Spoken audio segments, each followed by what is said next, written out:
Welcome to Lean Into Leadership, where we lead the conversation about anything and everything leadership related. On today's episode, Stan Shingles joins the show.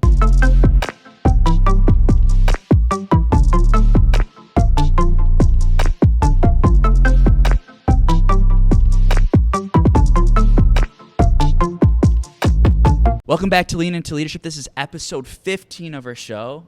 Kind of a cool number, right? 15 in between 10 and 20. We have a very special guest in the studio today.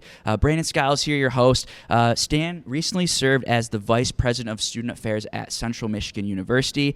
With a background in university recreation, you really dedicated your career to collegiate recreation to allow students to grow and develop as leaders.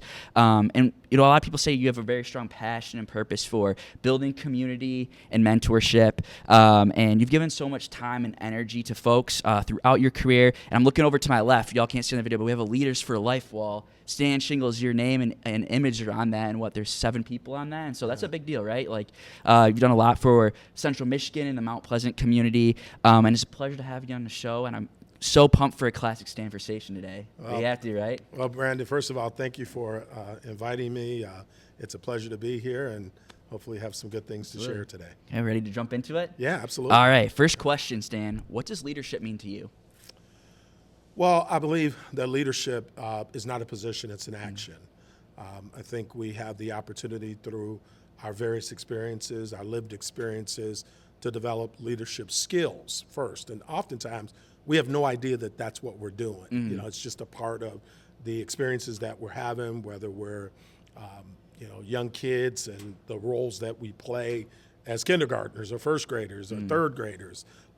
Even as we start our extracurricular activities like sports, we find our way into leadership positions, and you think that that's what it's about until you realize that leadership is really about inspiring others. It's not necessarily about individuals following you. It's about inspiring others, and I think if you do that with purpose and if you do that with unselfishness, then I think you end up being a pretty good leader. 100%. I love that too. I think we have a lot of misconceptions, right, in the world of what is leadership, and that means a lot of different things to different people, right? And so, to the root of it, right, I think a lot of people get into that zone of that positionality piece of leadership. Certainly. We talk a lot about that here at CMU, how we teach leadership, especially in the Leadership Institute, that anyone can lead, right? It's those skills. It might take work, right? And leadership is one of those probably most challenging things, but also the most rewarding things people will do when they spend that time, right, investing in people. And so I love that.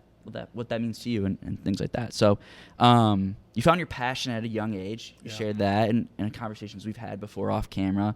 How can young people unlock that themselves, right? Do you have any tips, and how can people find that passion, and what do they do about that, especially in a world that says sometimes you need to take the safe route, right, and do this job and this, and how can you find that to make that passion a reality? Well, I really think it's a part of your lived experience.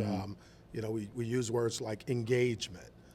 Involvement, those words, and obviously as you get older, those words have different meanings. But as young people, I think it's really about the exposures and experiences that you have. And I date back to my time as a young person growing up on the west side of Chicago, in inner city Chicago during the 60s, where there was a lot of different things that were taking place. You're talking about the civil rights movement happening. Dr. Martin Luther King moved into my neighborhood when I was 5 years old, and you start to see individuals who serve in leadership roles, and I didn't realize the first leaders that I was exposed to were my parents, right? Because my parents, especially my mother, led the household. She provided direction and structure and discipline. Obviously, my dad did as well, but my mother was the more vocal of the two. And you don't realize that your leadership starts to be influenced at that early age, and that along the way, these characteristics and these qualities and these traits, but more importantly, behaviors that start to. My mother was just an unbelievably selfless individual. She was the type that would give anybody anything. And I think that those are the best leaders, those who put others before they put themselves. So I learned that at an early age, and then you move through your school experience and you have your teachers, then Eventually, you might have coaches or others who are in your extracurricular space, and you start to learn all of these things that start to shape what today we would call leadership, but you don't realize it happens at a very early age. Yeah. Those kind of foundational Absolutely. experiences, like you said. Love that. Speaking on, you're big with mentorship. It's a strong passion. You've mentored so many folks throughout your lifetime and career thus far. Who was that first mentor for you, or what was that first mentorship experience that really showed you the importance of that? Well, I think out of my household, I would have to count it as my teachers and coaches. Okay. As I started to engage in youth sports at the interscholastic level, or I count Mr. Monaghan and Mr. Smith, who were my PE teachers. But they were also role models within the school. Their identity matched mine, so I could really relate to them. Albeit during that time in the 60s, most of my teachers didn't look like me, but Mr. Monaghan and Mr. Smith did. So even as I watched them, and we're talking about an era, Brandon, where corporal punishment was legal. Yeah. Corporal punishment was a part of the culture of the experiences that you had. And it's interesting because as you look back on it today, people would put corporal punishment in the abuse category. During my time of experiencing those things, I never felt any level of abuse. It was normalized in what it was meant to do. Yeah. It was to correct behavior. It was about behavior modification. It wasn't about harming individuals. And of course, when you're feeling the effects of it, it's the worst thing that could happen. But as you learn and as you grow, you realize that this was to make sure that there was discipline and structure within the classrooms or the out of classroom experiences that we were having. And without order, you have chaos. And when you're talking about 6-year-olds and 7-year-olds, chaos rules. And so you've got to have some structures. And I just remember the words and the commanding words that Mr. Monaghan and Mr. Smith used in my elementary school, William Penn. And it was never fear. It was always about respect. And unlike a lot of the young people in my community, I grew up with a mother and a father. So I wasn't absentee in needing to have that father figure because it didn't exist. That wasn't the case with myself and my two brothers. So with that being the case, this was more about focusing on what they did that might have been different than what my dad did, especially it wasn't in a family structure. Right. Family structures has its values to it. It has its dynamics to it that are familiar. But when you're talking about going into a school setting, it's institution is what it is. And of course, that was my first experience with institution, and I learned a lot about it and still count those individuals as being very influential. That's awesome. Yeah. I mean, you're a parent yourself, right? Sometimes, kids, they listen to, other adults and their parents too. And so like having that at a young age, right? And also being a part of that strong community piece is probably a big player into that. Where did you get your, passion for recreation? Was it through those folks, through getting involved in sports and everything and like taking that into your career? And it started with, at a young age, I was very fortunate within a 3-block radius of my school, of my home and school, where I grew up was only 4 doors down from where my elementary school was. So the school in the 60s and 70s was very much used as they called it at that time, the lighthouse for recreation, especially in inner cities, because you didn't always have a physical place. So the schools became the places where gymnasiums already existed or other kinds of facilities that were needed to help individuals develop, to keep individuals off the street, to teach some of the basic things that you needed to learn outside of the formal classroom. And a lot of it was, how do we engage with our peers? How do we respect authority? How do you develop your leadership skills? And I was very fortunate that outside of my elementary school, I had 3 community center type of environments that were available to me. So I did everything from after-school programs to one of the things I often wonder, I never learned how to swim. Although I've taken swim lessons my whole entire life. So I don't know if that's a stereotype or what, but I never learned how to swim. But I learned a whole lot of other things and found myself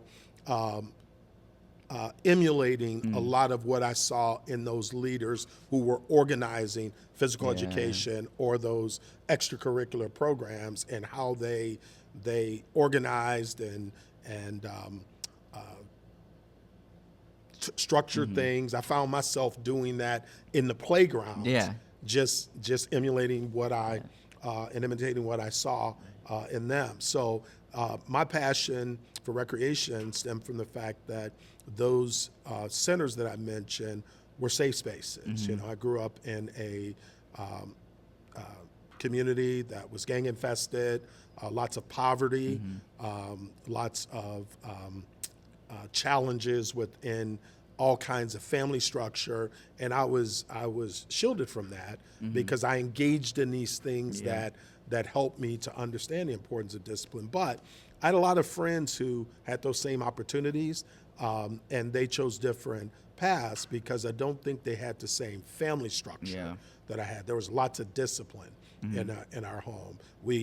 People talk today, and sometimes I think they're making it up, especially this generation, when they talk about having to be in the house before the street lights came on. That was a rule in my neighborhood. You didn't see the ones who were roaming the streets after the street lights came on are the ones that I talked about didn't have that discipline. It's right, because it was just an unspoken rule. When those street lights came on, you had to go home. Now, you might be able to go back out, but you had to go home and check in, and that was an expectation of me. I have two older brothers. I was the youngest of three, and it's something that I think instilled a lot in me.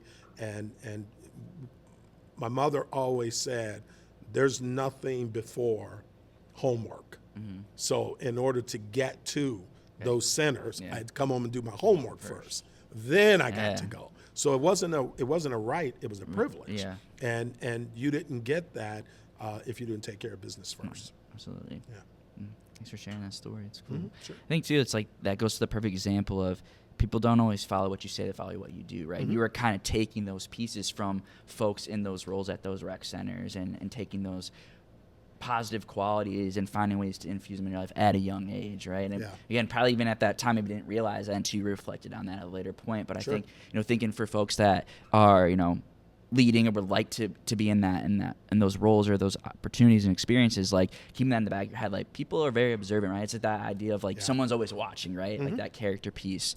And it'd be challenging, right, to keep it straight, but like that's a perfect example, right? No matter that population, age, different demographics, whatever it can be, people are gonna follow what you do. Yeah, so and you important. Said, leaders are always watching. Yeah. And once I realized others were watching me, and I didn't know that they were watching because they often didn't provide feedback.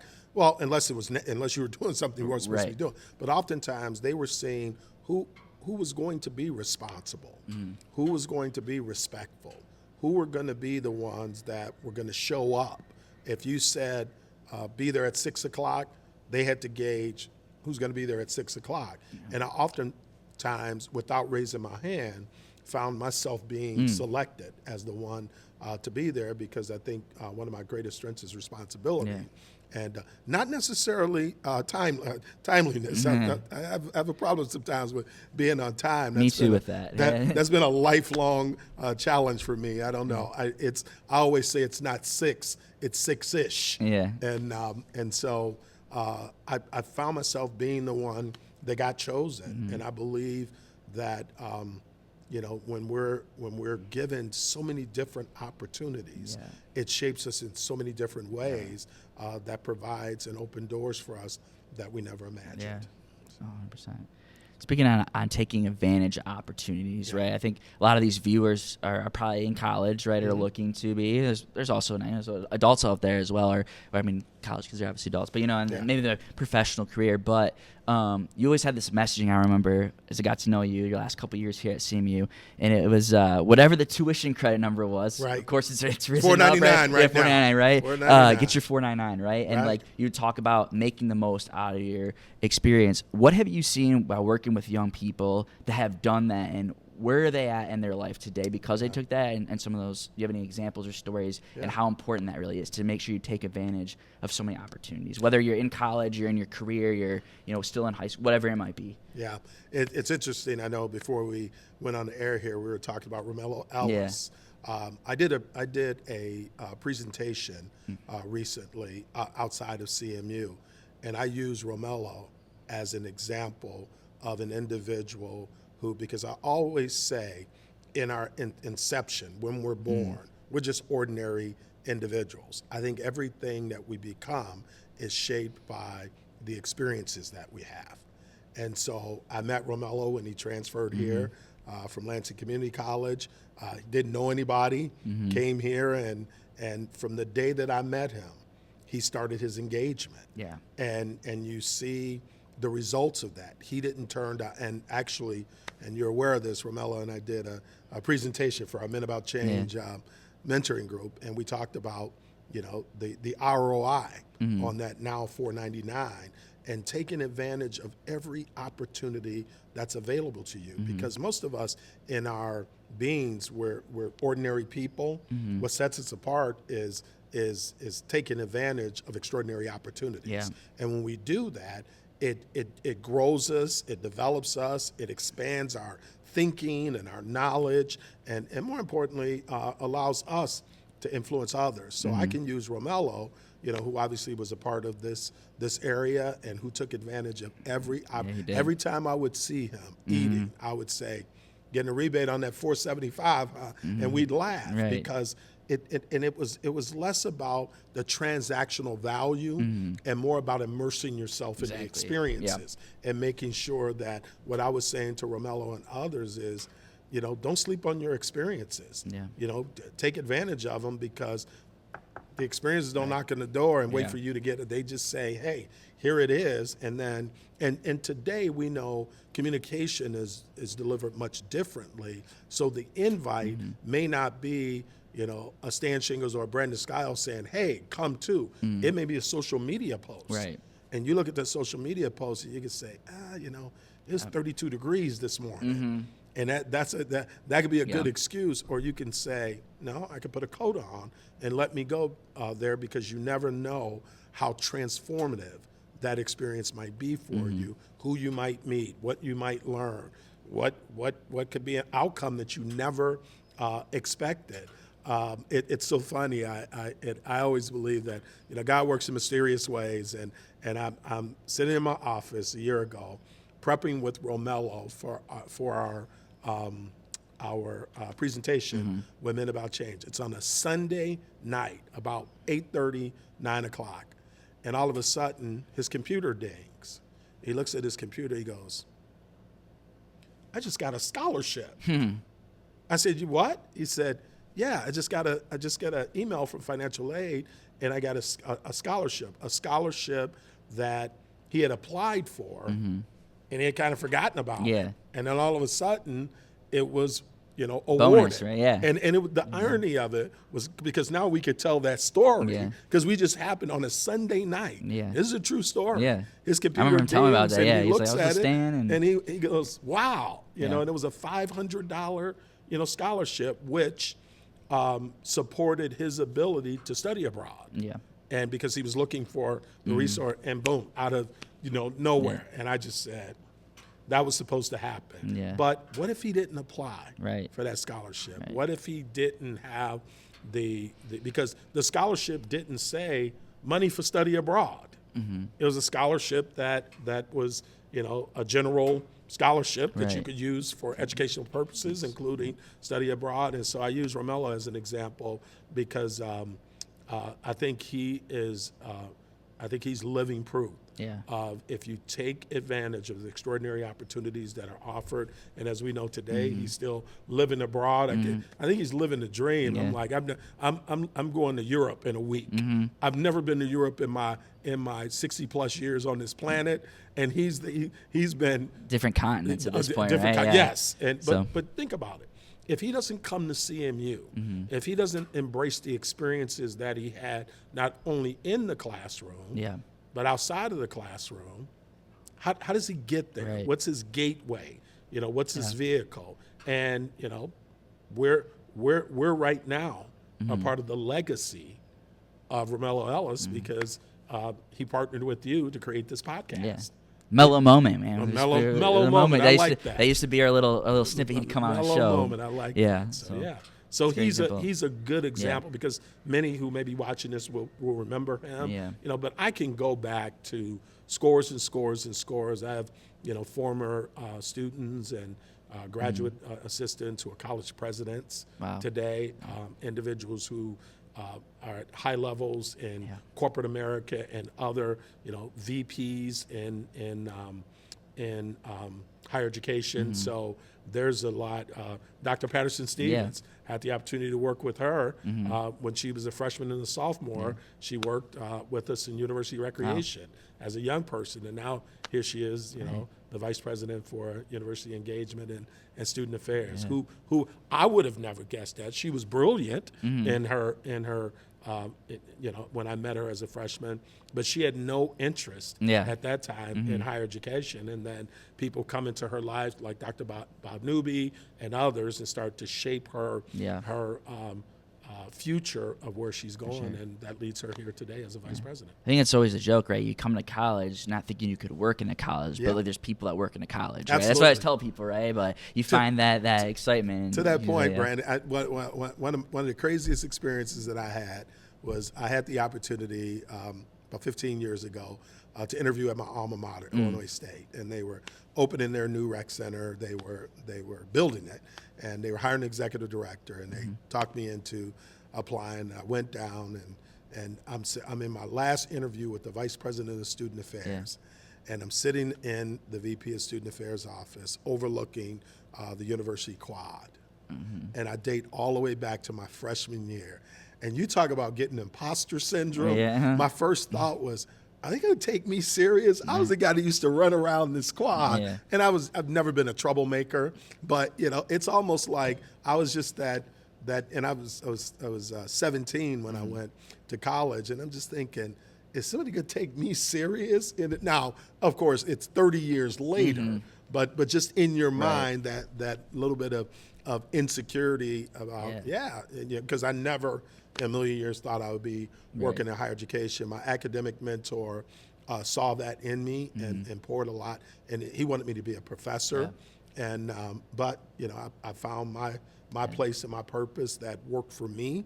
But his influence was tremendous, and I think that leads me here today. Yeah, absolutely. Someone taking that, seeing that, oh, you might be good in this. Yeah. You enjoy it, giving you the opportunities, right? That mentorship comes on it, right? Find people investing in you, and I always attribute that to Dr. Jonathan Glenn and Dan Yakin, right? Those two really gave me opportunities, and many others as well that I've had the fortunate to connect with here at CMU specifically. But love those stories. You talked a little bit about obviously the importance of getting involved. What about those folks that thinking of a college student who's in their dorm room, who maybe is a little bit introverted, or maybe just like a little bit nervous about pushing themselves out of their comfort zone? I think we all feel that in some way. What tips do you have to get them to go to that? Because you did say, right, that mentoring, and I think today, importantly still, that word of mouth is important, right? When someone be like, hey, I need you to come to this event, or I want you to hear, is big. But because we live in that different landscape, right, how do students push themselves when they have to take that accountability to do that themselves to get out there? Well, I think that's easy. I encourage students to find their place in their space, not necessarily the place in the space that you think is best for them. Right. because they have to be comfortable with it. Exactly. They have to thrive in it. And sometimes, I just remember for years, my son went to CMU and did both his bachelor's and his master's. And after his freshman year, Sean Holtgreave, who is retired from Residence Life, wanted him to become an RA. He didn't want anything to do with that. And I just said, Lamar, you would be outstanding in this. You're a good leader. You're a good person. You're a rule follower. And he was like, I don't want to rat my friends out. I said, that's not what this is all about. So I didn't push him into it. He went and found other experiences. He worked in a multicultural center. Yeah. He worked with CMU police. He worked in a dining facility. And when he finished his undergrad, he was in entrepreneurship. He said, Dad, I think I want to go to grad school. Why do you want to go to grad school? Well, I kind of like this higher education thing. Yeah. And he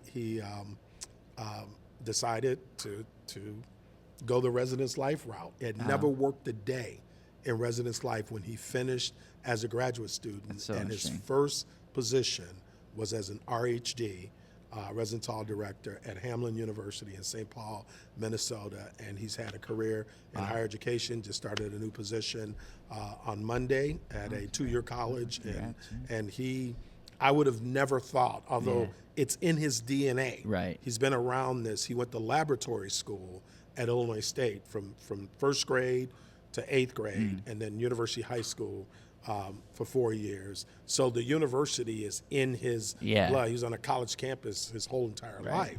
But he didn't want to do this, and he found his own path. His own path, his own way. Yeah. If now I tell him today, you would have had a lot less pain as an RHD had you been an RA, because he went from not having any experience as an RA in residence life and supervising RAs. Right? Luckily, he had they had assistant hall directors who essentially were seniors. They don't have graduate programs there. And his name was Chad. Chad became one of his best friends, helped him navigate the nomenclature and the dynamics of residence life, and he had an unbelievable experience doing that. Awesome. So, stuff. Cool. All right. So serving as a vice president, you had a lot of responsibility, a lot of staff members reporting to you, the student body essentially, right, as VP of Student Affairs, but also a boss to report to, right, university president. How did you stay grounded when facing tough decisions? Because you had when you came in, just for some context, like there was a lot of,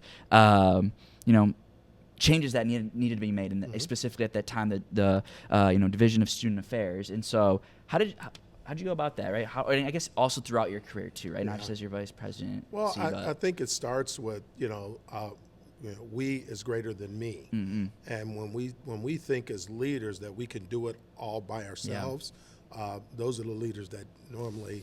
You look at, think about sports. Yeah. You think about a Nick Saban, who's won national championships, been successful as a football coach. How's Nick Saban win national championships when he doesn't run the football? Yeah. He doesn't throw the football. He doesn't catch the football. He doesn't tackle anybody. So if he can't inspire and build trust in those young men who are the ones that are out there performing, because Nick is leading them, he's orchestrating them, or Coach Saban, but he's not an athlete at that point. So that's the way I saw my role when I came back and assumed this role. I saw my role more as the concert conductor, not as the tuba player or the bass drum who normally sounds the loudest. And when you foster that culture of we is greater than me, then others feel empowered. They will engage. It builds trust, and it starts with doing things that others want to do, even if it's something that might be out of your wheelhouse or out of your comfort zone, but you let others do it. Yeah. And I think when you empower, but most importantly, inspire, because we get the opportunity as leaders to inspire, and it starts with how we behave. I'm never going to ask anybody to do anything that I wouldn't do myself. That's big right there. Will you say that again one more time? I'm never going to ask anybody to do anything that I wouldn't do myself. Let me tell you a little story, and he will he will substantiate this story. Mike Dabbs, who works with us in our advancement area, he supports student affairs. Mike used to work in athletics, and Mike was always in the SAC working out. And one day, I'm not even paying attention. I'm coming through the service center, and Mike will substantiate this story. And all of a sudden, as I'm walking in the concourse, there's paper on the floor. So I bend over and I pick it up and I walk over. And Mike's on a treadmill. I didn't even see him. I don't know, hour or so later, Mike comes into my office and he said, "Hey, I just saw you you were walking around picking up paper. Yeah. You're the director. Don't you have people to do that?" And I just said, "No, it has to be done. Yeah. You do it." And he goes, "Was that like a leadership moment or something?" And I said, "I don't know. I don't think there's anybody around." Yeah. I mean, just do it because but that starts, Brandon, with what I talked about in terms of the values that my parents instilled in me. Yeah. And don't wait around for somebody else to do what you can do themselves. Plus, it goes back to leadership is an action, not a position. Yeah. So I could say, "Oh, I got people to do that." Yeah. No, if paper needs to be picked up. 100%. Now, what I do know is the vice president that I reported to at the time didn't hire me to walk up and down the concourse in the SAC picking up paper. But if that's just a part of the experience, and more importantly, I didn't do it to be able to say, if I can do it, then you can do it too. It's just the right thing to do in that moment. Because picking up paper is not really in my job description, but in the role of leader, you understand that leadership is all situational. Yeah. So if that's a piece of paper that a person walks down the concourse of the Student Activity Center and slips on, now we got a liability issue that we're dealing with. Right. So, but more importantly, it's the aesthetics and the pride of, in the Student Activity Center. This is a little bit of a commercial. It should be the Shingles Activity Center. Oh, okay. And then it could still be the SAC. That is true. It could still be That's the SAC. true, yeah. No, obviously I'm joking. And no, I don't have $2 million to donate. But no, when you take pride in the things that you do, I remember my mother used to always say, just because your jeans might have a rip in them does not mean that they have to be dirty. And those are things that, when Mom says stuff like that, you just trying to go outside and play. You're not trying Sticks to with you hear later that. on. But then it does, because those recordings of the mind, especially when we use that as our reserve, I used to always, when my mother would say, Stan, make up your bed. And I would say, why? And she would say, because I said so.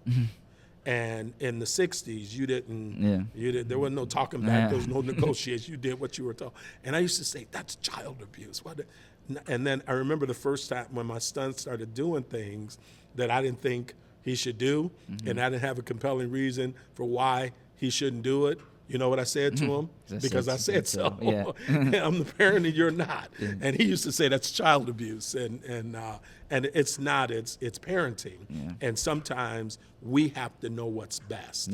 And it's no different with our students. And in the story that I was telling with Mike, if our director of facility operations allowed the facility to be dirty and paper to be, I could go hold that person accountable. I don't go and say, do as I say, not as I do. I say, no, do what we should all be doing, because it can't just be that person. It has to be the collective team who takes pride in the environment. I was over in the Student Activity Center last week, obviously, 35 years old now, and I walk in it and we're interviewing for the new director, and I just smile when I walk through, and I said, this facility looks better than it looked 36 years ago. It's pretty amazing. And there's but that's through relationships, that's through leadership, that's through planning. But more importantly, that's through empowering students to have an expectation, whether that's your students who are your advocates, and we've had advocacy for the Student Activity Center that has come from RHA, that has come from SGA, that has come from IFC and Panhell, where they're saying, no, it's the Student Activity Center. And why is this not up to par? Well, that that's advocacy. Yeah. And that, now sometimes, you're like, well, I'm the professional. No, they're saying this is what we need. Right. And I think we've space, been right? responsive to that to a point we don't, and being a longtime professional in that space, I've been to over 100 recreation centers across campuses all over the country. And sometimes you walk in and you're saying, they don't care. Yeah. Which, if you don't care about the facilities, you're probably not caring about students' well-being. Right. Because you've got everything from contagious diseases that can happen to safety, safety in general. It's all if you tied got in broken together. equipment and you're not really caring about the environment, then you're not caring about students' well-being. Yeah. So, I think, too, that example you shared about picking up that scrap piece of paper, such a small little thing, but it made a huge I'm sure Mike thinks completely different now with that story, right? And seeing that, and it made me think of Coach John Wooden, right? How he would go after, probably cleaning up the locker room, right? And sometimes his players would be like, why are you doing that? And he's like, it's the right thing to do, right? Yep. And to set that show responsibility, it's not, again, like you said, to show, like, well, to make a huge moment out of it, right? Just doing those pieces. And it ties back to what we talked about at the beginning, like, someone's always watching, right? Someone saw it, and you said, I didn't even realize it, right? Yep. And so that small moment of doing something like that can flip the switch for someone, I think. And that kind of ties into what we're talking about today. It's a cool story, though, to share, too. It's funny that you mentioned Coach Wood, and I oftentimes quote him in a lot of my discussions with students. And one of my favorite quotes is, "Don't mistake activity for achievement. Just because you do it doesn't mean that it's been done well." Yeah, and then in the words of St. Vincent de Paul, it must not only be done, it must be done well. And so when you tie those things together, that's how you center excellence. Yeah. And that's how you set expectation. Because if I'm as a individual who played a lot of sports, as I grew up, the coaches would talk about false hustle. Well, I was like, false hustle? Well, they know when you're not giving your best because they know what your best looks like because leaders pay attention. Exactly. And all of a sudden they're like, Shingles the last one in the sprints. He's not giving his best today. What's going on? Right. Now, sometimes that's that deeper situational. probing, right? Yeah. And when I grew up, coaches didn't care.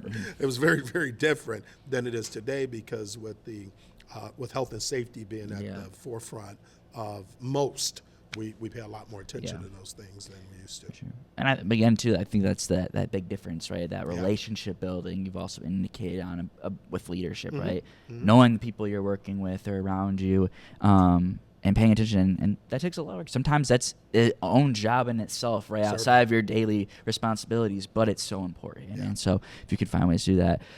Speaking on leadership, was there ever a time you were leading, quote unquote, wrong, and how did you pivot in that example? Yeah. And do you maybe have a story from when you were a younger professional that's kind of, as you've grown from that moment? Well, when I was younger, like most young professionals, I thought nobody knew more than I did.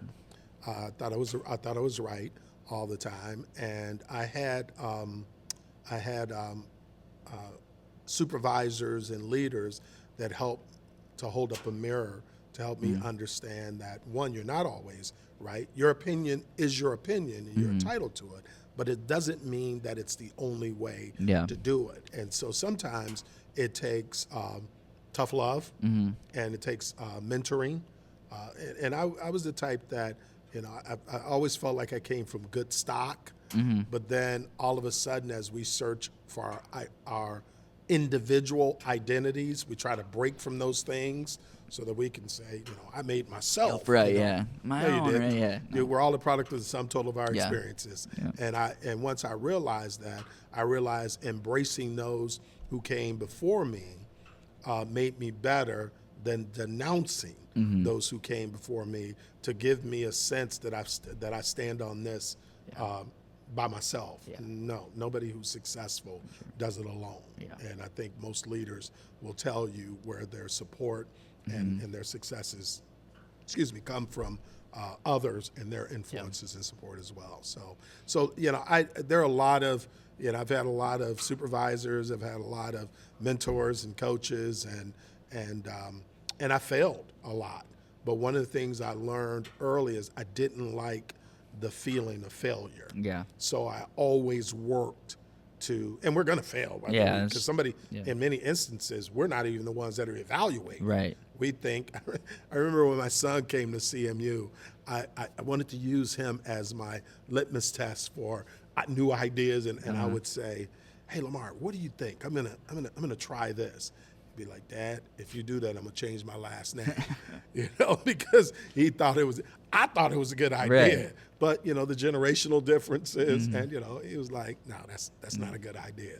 And so it's funny. I remember he called me the first time he experienced that as a college administrator. He's like, yeah, I thought I had it all figured out. And the welcome to students the were club, like, right? Boo! Don't do that. That's don't embarrass yourself, okay? So it's really interesting. But I've learned a lot, and have always been one that has taken feedback.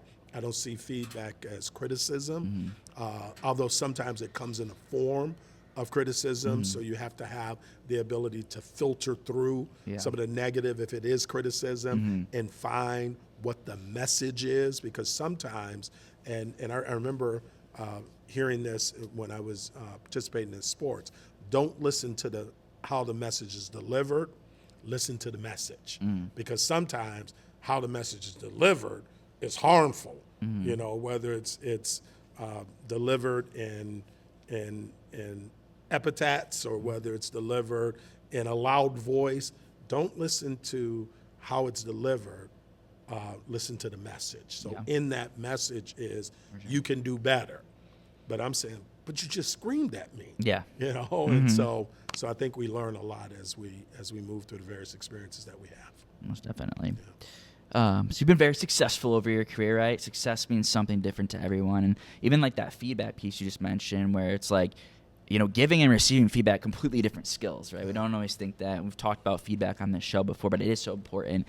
And thinking about that success and kind of going off that last question too, what is, and this looks different for everyone, so I just want to get kind of your perspective on this, but what is that tool of reflection that has worked best for you, or tools, right, different ways to reflect on that? Because I think a lot of people that are ambitious, right, struggle with going to that next thing, right? We accomplished this, we got it done, what's next? And we don't always sit and celebrate those small wins. Maybe enough as we should. Some people do it way too much, right? But I think a lot of folks, and I see this a lot with young people today, working with students, that do that. And I'm saying that myself included in that, right? I've really had to start to learn how to be a little bit more present. And it's a daily thing, right, to kind of catch your mind. But talking with a lot of students, they get into that rut too, right? They're highly involved. They have a lot of goals, and which is really incredible. But they're not spending that time, that intentional time reflecting, because that's such a important parts of that learning process. And do you have any tips or things that have worked well for you? Well, I think it starts with you have to have a self-awareness, because if not, when is good enough enough? If you're driven, if you're motivated, if you're a high achiever, sometimes those who are what I just mentioned have expectations of others that are unrealistic. Yeah. So then how do you ring the bell eventually? So I learned in my own leadership influence to celebrate success along the way. So stop and pause, because let's get on to the next thing. I had learned to stop for a minute, and sometimes they're just small victories, small accomplishments, small outcomes, but they lead to bigger things. And sometimes you have to be able to understand what the team needs. When you look at Simon Sinek's Leaders Eat Last. I love that. That's what it's all about. Yeah. It's all about understanding what does the team really need in order, because as a leader, I can say, well, this is what I believe that they need. Right. Operative word there, believe. What they not know what they need, because we do have to have some prediction. Yeah. Because if not, you sit around trying to find consensus that you're never going to find. Right. So you got to have some level of, okay, this is how we're going to move forward. But, making sure that the team, the well-being of the team, and that's not always easy, because you've got different personalities, different behaviors, different expectations with your teammates. You asked me about coming back and my role as the VPSA, coming back, and there's over 100 individuals who everybody has an opinion about the way it should be, or most importantly, what they need. So that's what I did. I spent a lot of time listening to what individuals needed. And, it's interesting. I think sometimes when we want to evaluate how we do that, we evaluate the actual outcome versus honoring and celebrating the process. So 100%. I found myself if I would hear, like you brought an initiative forward last year about mentoring. And I'm not going to own that. I'm going to let you own it. But more importantly, as those things, and we know everything doesn't happen in 1 year. Right. It happens, you put the idea in the incubator, and then it grows and it develops. And sometimes the time and place dictates, and you say, that was a good idea. Let's move that one forward. But at the time, whether it was no resources, too many because if you have 100 priorities, you don't have priorities. You got 100 initiatives. Now you could take those 100 initiatives and make 5 or 6 priorities, but everything can't be a priority. And I found myself going back to the individuals who came up with the idea and making sure that I honored them. And I tried to do it in a way that was comfortable for them, because most didn't do it on any recognition or anything, but I would find a way to make them aware that they were heard and that this was their idea, because I'm the one that's often standing in front. So you're the one, whether it's CM Life or whether it's the president's office or the board of trustees, they're applauding you, when I would say we is greater than me. And everybody should be applauded. And I think it really shifted the tide of morale and of engagement and of ownership. Because I'm never for a minute, I used to always joke with direct reports and say, hey, I'm going to be an expert in your area. So can I have 50% of your salary if I'm going to do your job? And they look at me like I'm crazy, and I say, exactly. So don't ever expect me to be that, because if I do, then I'm doing your job. Thus, I should have an expectation 100%. To be compensated for that. And I try to let the experts be the experts. And when you do that, it inspires and empowers individuals. Sometimes it emboldens individuals. There is a balance, because it's like, you can't tell me what to do. I'm the only expert. Well, I can tell you what standards are, because we have benchmarks that help us to understand that, no, what you're doing is not excellence. Okay? It's activity, not achievement. Okay? And so, in the words of Coach Wood. So, 100%. And I think, too, like, for some context, not only did you have to do that, you spent time on listening, but you also came in with needing to repair some trust, right? I think there was some folks that had some, due to prior things, right, outside of your control, and you kind of inherited that, right? And so in a quick change, right, and being able to do that in that pivot, and that stuff takes time too, right? Like, we're still piecing together those culture pieces, right? I think it's better than it was last year, and especially than 3 years ago, but that takes time. And I always say, it takes years to build a good culture, it takes one moment to ruin it, right? And so, but again, I think a huge piece of where we are today goes to that credit of you making sure, meeting with people, giving them that autonomy, but also still keeping them within those 5 or 6 priorities that you kind of created for our division at that time, that vision for our division, right? And it's important. It's always good until you say no. And when you say no, it sometimes brings you back to square one, because people say, well, they don't support my vision. They don't support me. They don't trust me. They don't believe in me. I'm not empowered. No, sometimes no is there's no resources to do it. Sometimes no is it flies in the face of the mission, vision, and values. And sometimes no is that's not a good idea. That's reputational risk, enterprise risk. That's harmful in the culture, because culture is huge in organizations. Really, and if you don't have that level of trust, and I'm not naive enough to think that 100% of the people were on board from a trust standpoint, because when there's harm done to individuals, and sometimes, individuals, their thing is, I'm not going to get on board with that because I don't have to. Right. And that's true. Especially but I always that say, number of folks. if that doesn't work for you in terms of, because everything has to be centered on some common denominators. And our common denominators at CMU right now are a mission, vision, and values, and a strategic plan. Yeah. Those are the common denominators for everything else has its own dynamics to it. But when you start, if I'm the person doling out resources, if those four things are not part of not baked into the request, then they're going to go into the no pile, maybe pile, or maybe someday pile. Right. Okay. Yep. As opposed to, oh no. And I look at the success of student affairs and now university engagement in student affairs in some of the investments that were made this past year. That was time, effort, and energy centered on those experts because I believe in starting with why. And as a context person, context is my greatest strength. I want to know why. Because if I don't know why, it's hard for me as an influencer to go in and say, here are the priorities of why we need to do this or why it's important. And to look back, I ran into a couple of staff members last week who got new resources, and they were just amazed at how that would happen. I just said, well, it happened because you be the expert first, and inform, educate, and make me aware, and now I could advocate for it.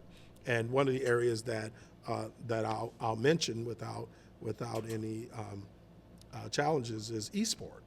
The investment that we've made in eSport. That was huge. We have scholarships now. Right. So we're supporting the academic mission of the university by offering those scholarships. But in partnering with our student recruitment and retention area the year before and making our own investment first. Then it showed the importance of it. More importantly, we were able to assess outcomes. And once we were able to do some assessment, it was like, oh wow, look at the GPA of these students. Is working, wow, right? Wow, they're being retained at 100%.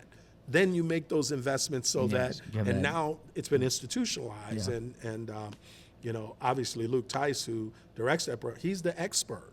We have a whole lot of novice running around trying to help us start an eSport program, and then we went out and got an expert. And then he got here and he talked the nomenclature of eSport was different than any of us knew, and it was like, what did Luke just say? Only to realize that now because we had to take that nomenclature and wrap it into the CMU nomenclature, not necessarily the higher education, but the CMU. And once we got those things, got those things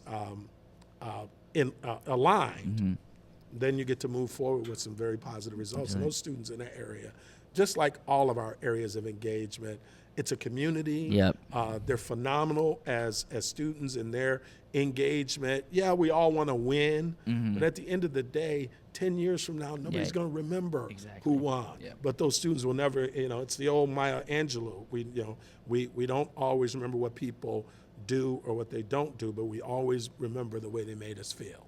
And that's real. And so those students who can go back and say, my junior year, I got an eSports scholarship, and it helped me to stay at CMU. And more importantly, it inspired me to engage in something that is part of my community. 100%. And those things are, whether it's Leadership Institute, whether it's student activities and involvement, whether it's UREC, it doesn't matter, Residence Life, all of those areas build community, and more importantly, they build affinity. And those students will remember their experience for a lifetime. Which is, again, and there's so many benefits from that. Absolutely. This segues perfectly to our next question. You talk a little bit about community and that importance, and you have a strong passion for that.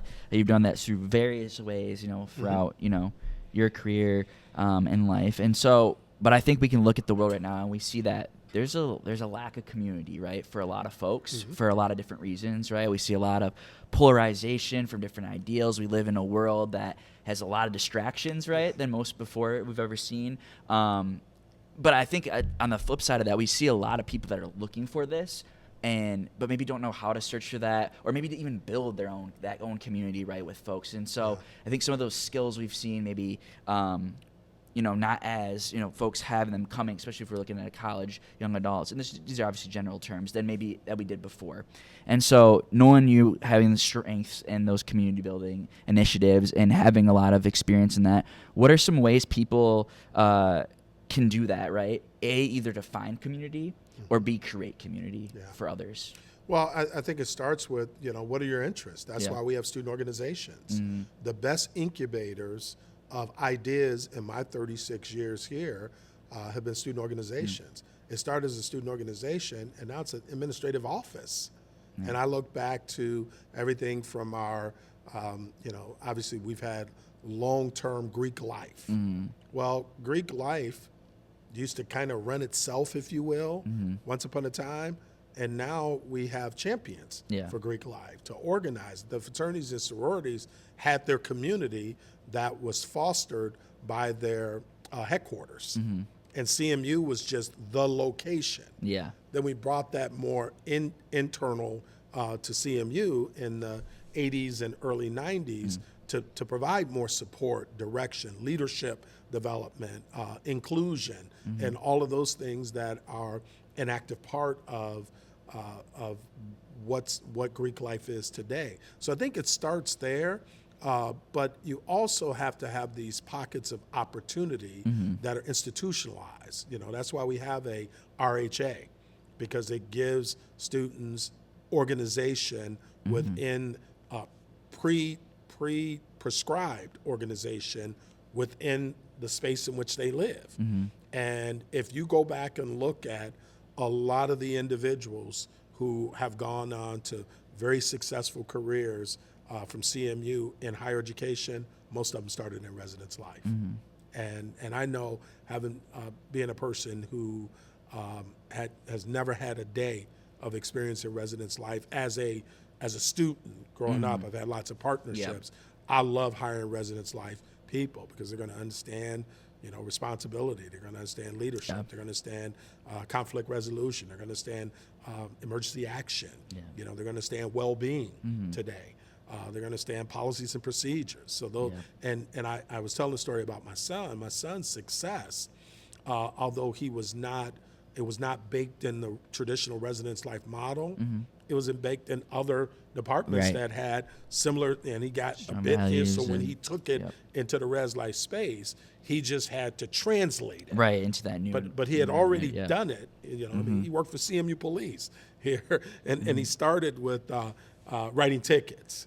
Okay, I think there's a whole lot of conflict resolution around writing tickets, because when people are screaming at you at the top of their lungs, calling you things that would anger your parents, and you have to stand there and take it. You understand leadership and poise and sticking to the policy and not saying things like, well, if it was up to me, you wouldn't be getting this ticket, but they're making me write. No, you chose that job, so you chose the responsibility that comes with it. So I use that as an example, because I think the various experiences that our students are looking for, sometimes they're not here in an organ. No, they're here. Let me restate that.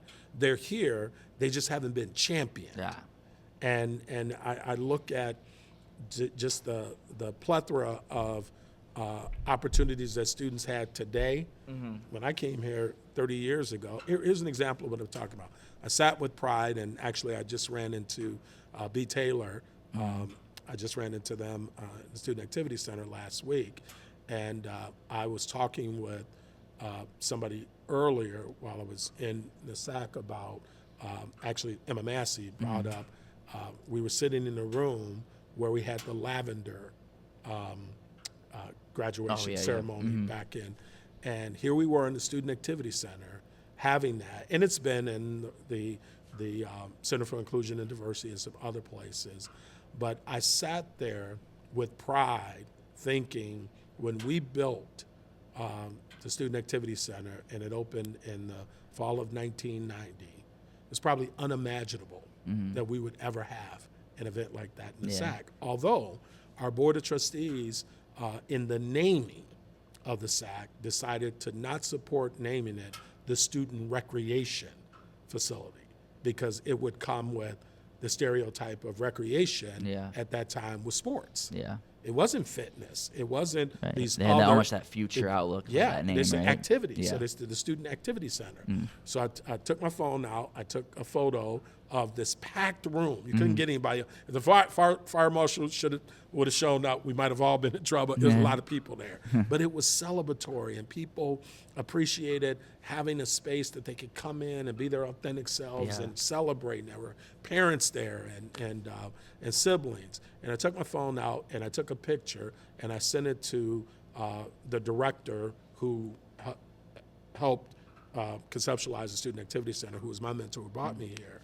And I said, we would have never imagined in 1990 having this celebration in this building. That's the same person I sent the photos of the eSport facility. And he texted me back and said, Dr. Tom Jones is his name. And he said, I never thought we'd have a tech center. And I was like, well, it's not a tech center. But in his world of tech, it's a tech center. Yeah. And so to be able to have that space and to listen to a campus partner like Emma talk about the importance of physical place. Yeah. And CMU has invested in physical place. We don't have enough of it, but we've created it where there's a dynamic in our physical place where we can convert it to be what it needs to be. And this year, for the first time ever, or this past May, we had the multicultural celebratory in the SAC. Yeah. And would have never expected that, and it was outstanding. Right. It was absolutely outstanding. So Love that. Yeah. Awesome. Kind of talk about this as well moving forward here. What's one skill you think young people are lacking today in general terms that it's really important that they have, as they go into that professional career, and what can they do to fill that skill gap? And everyone's different, right? But I think in that, what are some of those trends you're seeing with young people or young folks in college, right? Traditional students that maybe weren't there 5-10 years ago. Well, that are still needed. I think resiliency. Okay. I think is the bigger one because, you have to remember. First of all, I'm a baby boomer, so I was raised by the kids are shouting "boomer" on boomer, right? Right? Boomer. And so when I was growing up, there was a lot of tough love. There was a lot of pull yourself up by your bootstraps. It doesn't work like that anymore. But we still have to teach a resolve that something's going to happen. Yeah. And we have to respond. We have to navigate our way through it. We can't just throw our hands up and say, I don't want to do that anymore, because whether it's bringing harm to us or whether it's how it impacts us and makes us feel. So I think that's one area that I think we've got to get better at, and that's those are things that can be coached. Yeah. And as I was navigating through my experience a year ago, I encountered a lot of our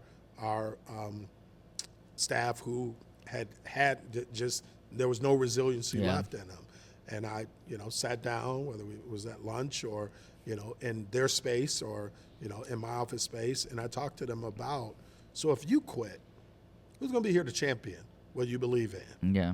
And you turn the mirror to their purpose. Why? Because sometimes we just get tired. Yeah. We get exhausted and we just don't want to do it anymore. But if you don't, who will? Right. And then when you realize that we is greater than me, then you get back in the fight. Yeah. You get back in, you find a way to steady yourself, despite the fact that, it's real. Burnout is real. Trauma is real, and all of the impacts that come with that. Yeah. So you got to have a sensitivity to it, but you also have to have a resolve that says, okay, there is a light at the end of the tunnel. That's not a train. That's newfound ground that you get to navigate, and and sometimes it's the frustration of the lack of resources, and that's real. I've been here through the high points and the low points, and it's really interesting. I heard somebody say the other day that when the Student Activity Center was built, it was built for more students then than we have now. Yeah. So when we start talking about space or lack of, we actually have more space for students today. It's how we utilize it. Yeah. And sometimes we say, but, we did, no, that was 10 years ago. Mm-hmm. Whether it was the staff size or whether it's programming size, and you just have to, that's the ebb and flow. Yeah. Now, colleges and universities have never seen the enrollment decline like we're seeing today. That's never been the lack of investment too from state appropriations, absolutely. as well as a huge bill at high cost and the for population students, right? shift and all of those things that come with it, and lack of kids interested in students interested in going to college has changed. But at the end of the day, it's how you do it. Yeah. And I think we're now turning the corner with it, because some of that was COVID's impact. Oh, 100%. And I would have never in a million years thought that I could work from home and do my job well. I think a lot of people felt that way, right? I would have never thought, but leading teams, I had to say, all right, folks, we got to work from home, and things still, how do you program from home? Right. Well, we know how to do that now. Yeah. Because most of the technologies were set up to do it. We just weren't maximized. Right. Then all of a sudden we had no choice. Right. And all of a sudden we're like, why did we do that to begin with? Right. But, you have your traditions, you have your culture of how you do things. And I'm old school when it comes to that. My dad worked in a factory growing up, so it was an honest day's work for an honest day's pay. My mother was a teacher's aide at my elementary school, so she got up and walked right down the street and in a white-collar environment and got a chance to influence young kids or whatever. My dad came home dirty every day and oftentimes very unhappy about what he had to do. And so you learn the work ethic part of it, but you understand the self-actualization part of it too, because when you're making a difference, I think working in higher education, the greatest self-actualization is when you see others lifted, reaching their goals, having success.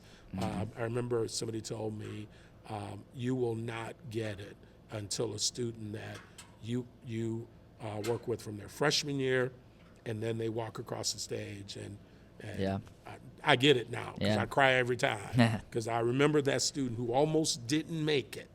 Who almost didn't make it, and then you watch them walk across the stage, and their parents are proud, and they go on to be successful citizens, and you realize that being there and continue. That's our purpose for being here. Exactly. Yeah, and I think that it's such a huge piece you talked about is finding that why, right? That why statement or that purpose, right? And making sure, don't forget that, right? And I think, and sometimes that work you're doing right now, I don't think that why or purpose changes, but I think we find it through different experiences. But maybe you're not in the right environment anymore, right? And so I think sometimes taking that critical look as well, but not just throwing that, the towel and or the hands up just because it got a little challenging. And it's finding that balance, right? Everyone's different too, and what they need. And so, I think for young people as well. And on the flip side too, I think I always like to tell young people, I think this is the most creative and selfless generation we've ever seen, right? In terms of different things. But also, again, the most distractions they've had ever to compete with that, to focus on finding their purpose and why. And at the end of the day, right, people are not going to necessarily do that for you. You can advocate for yourself, and people will you'll find people that will support that, right? Like thinking about mentors and professionals and leaders. But at the end of the day, people are busy in their lives, and so making sure, because that really is the root of it. When you know that, right, things get a lot better. And again, every job, right, every opportunity, I think there's always days you're like, man, that kind of sucked, right? That's life. But when you know that deeper, what is calling me to this thing, I think it makes things, and that's where that passion comes from, right? And I think in our industry, right, and we've probably in some ways found that is helping people, right? And specifically this kind of population, right? Because that's in different areas too. So that's cool, I think, insight to share there. And I think that helps one become more resilient, right? When you find that. And so, and there's just ways to do that. And hey, plug, the LI, we do a lot of that stuff too. So if your campus here, we'll help you find that stuff. But there's a lot of great people, and things to do that. Mm-hmm. And it makes a difference. It really does. So, Absolutely. especially when the days get a little challenging, right? And they're going to always be challenging. Yep. You know, the world is changing a lot. Yep. A lot of the dynamics of what we were comfortable with and what we came to accept, those things are changing, 100%. and we have to change with it. And more importantly, we have to influence it in a way that allows it to be constructive and successful. And we're in challenging times with that. Yeah. And I think that's when it goes back to that community piece, right? Yeah. Because that's also been that big lag in for a lot of reasons, right? And COVID is a huge one of that, right? Yes. We were forced to silo ourselves for safety and things in the world, but finding ways to get back to that because community can help support some of that. And hopefully it's that positive community with positive role models, which we also need more of, right? And I think that's part of that passion too. Within this, we're working with young people of like, those are the people that are going to do that in the future and now, right? And now as well. So thinking about this, if you could go back to college age Stan, right? Young Stan. Yeah. Maybe some flow going, right? Back in the was. day. I had the a flow. fro. Yeah, fro. What would you tell him? Any advice you'd share with him in terms of anything we talked about today? Well, I think it goes back to what I have adopted as my as kind of my mantra and my experience in my life, and that we're all the product of the sum total of our experiences. Yeah. And we get to engage in things that are put in front of us. We get to go find things that we've never experienced before. And more importantly, I would tell myself, own every experience. I used to be very risk adverse and negative. I didn't like negative, only to realize, how do you know what you like until you know what you don't like? Yeah. So you got to experience something. Some of that insight you got to right? experience. Yeah. I don't like, well, I was getting ready to say I don't like Brussels sprouts. I do now, the way they're made now. Yeah. I didn't like them the way my mother, made them. And as a black male growing up in a black neighborhood, I think I was the only person in my neighborhood that did not eat greens. And I still today don't eat greens. I don't like greens. Yeah. But again, how do you know how did I know I didn't like greens until I tried them? Yeah. And then I could make up my mind. And my mother said, you're going to eat greens. They're good for you. And I was like, yuck. And today, yuck. I'm not eating greens. Yeah. And I just use that as an example. But how do we, I think we just have to make sure that we're embracing our experiences. I would tell myself, don't shy away from the negative. Engage it, because it's going to be a part of your total package. It's going to be a part of, I like to call it your professional and personal DNA. And everybody's is different. We think everybody wants to be Michael Jordan. Well, Michael Jordan is a collection of a lot of things. Yeah. So you can't be Michael Jordan, because all of those things that Michael Jordan, first of all, let's talk about his biological DNA. Yeah. Let's start there, because the tallest person in Michael's family, second to him, is his sister, okay? And she's like 5'8". Everybody else is his dad, his mom, Michael just got the 6'6" genes. So let's start there. So his DNA, which runs through his bloodlines, somehow in those genes, Michael got the height gene. And now Michael will tell you, his brother, Larry, who was 5'7" and could jump just like Michael and could dunk just like Michael, probably was the best athlete, but he was 5'7", not 6'6". Yeah. So there's a difference. So I think as we understand who we are, bring your authentic self. We are who we are. We are the product of the sum total of our experiences. And I think if we embrace that, we'll understand the good of who we are and why we were put on this planet. And more importantly, I hope we maximize, our contributions to whatever it is that we're doing. Love that. So, yeah. Okay. 3 leadership tips. Go. Yeah. 3 leadership tips. Find your purpose and your passion. Okay. Be selfless. Okay. And have integrity. Love that. I think those would be the 3 that I think the best leaders lead with integrity, and because then you understand leaders eat last. Yeah. When you lead with integrity versus that I talked about action versus position and leadership. Well, if it's about position, then of course I should go first as a leader. If it's about action, I should be concerned that everybody else eats before I eat. Yeah. And it goes back to that story I told about our good friend Mike Dabbs. Mike saw that and he just said, I don't see that in the organization that I work in. Wow.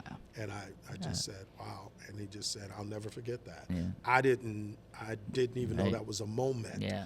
But that was a moment that shaped some of Mike's thinking around leadership. How he leads today, right? Because his respect for me and that positional leadership, he probably in his mind thought that I was too good to do that. Yeah. Well, where I come from, I'm not too good to do anything. Yeah. I'm not. And I know that, and I'm committed to making sure that I always live my life like that, or I try to, because we're not perfect as humans. So. Okay. So we have a closing tradition on this show where our last guest leaves a question for our next guest, not knowing who it is. So I have their question for you, and then you get to ask the next guest a question. So it's a little fun. We like to do that. So the question that was left last episode, which will at this point have aired, but is what's been your biggest challenge in conveying empathy in your work, or what's been the biggest roadblock? I think sometimes managing through stereotypes. Okay. Especially in identity, because sometimes people think that, empathy and compassion is not something that is modeled by males, and oftentimes by African American males. So you have to sort your way through those stereotypes to help people understand that, I have an identity, gender, ethnicity and but I'm also a person, so when you carve it all up and take away the identities and whitewash the identities, we're all people first. Yeah.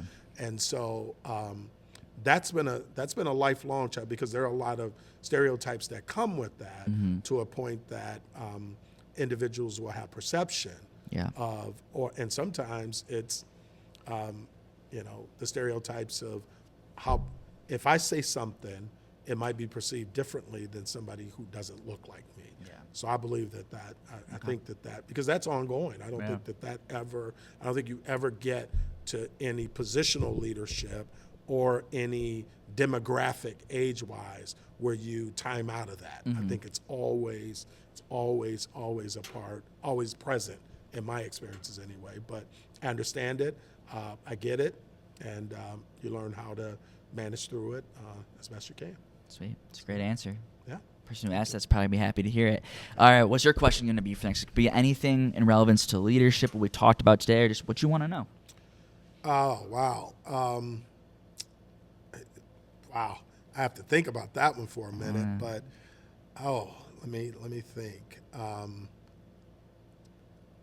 Here's a question, because I think it's about reflection.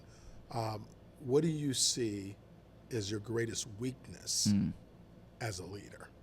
Like that. And I'm going to use the word weakness because that's probably not the word that they're going to use. They might use the word challenge, but I want to use the word growth weakness. Area or something. Okay, weakness. And, because sometimes in that self-reflection, we don't, we don't think about that. Yeah. We only think about our strengths and how we inspire and influence others. We don't think about, what our greatest weakness. So there's one. What is greatest weakness as leaders? So folks are gonna have to tune in next time to see who answers that. Before we wrap up, Stan, is there anything else that we didn't discuss that you want to share with the audience today, whether about your experience or any topics that you've been passionate about or have any advice into?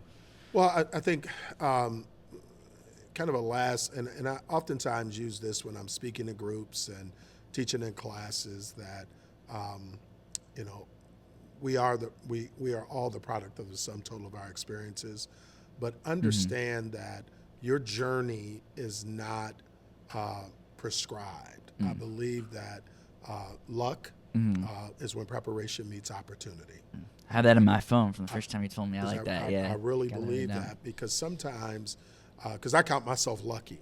I count myself lucky, luckier than many to get out of the neighborhood that I grew up in, to go to college and get a degree, to build a life for myself, to have a family. All of those things that others didn't get an opportunity to experience, and I have. And so I believe sometimes it's better to be lucky than good, because I think luck is a blessing. I really do. So yeah. Love that. Cool. Stan, where can people find you or kind of connect with you if you're comfortable sharing that? We can throw it in our description. Well, I'm on LinkedIn. Okay, LinkedIn. My email is my CMU email is still active, and it's shing1sl@cmich.edu. Make sure Actively to put that use there. that Cool. every day, and but very active on LinkedIn, and I don't have any. I mean, Facebook and Instagram and Twitter, I have those social medias too, but don't use those as much as I do LinkedIn, because that's a great way to connect with folks. What's next for you? I'm just curious. Lots of time with doing what I want to do. Yeah. But more importantly, not doing what I don't want to do.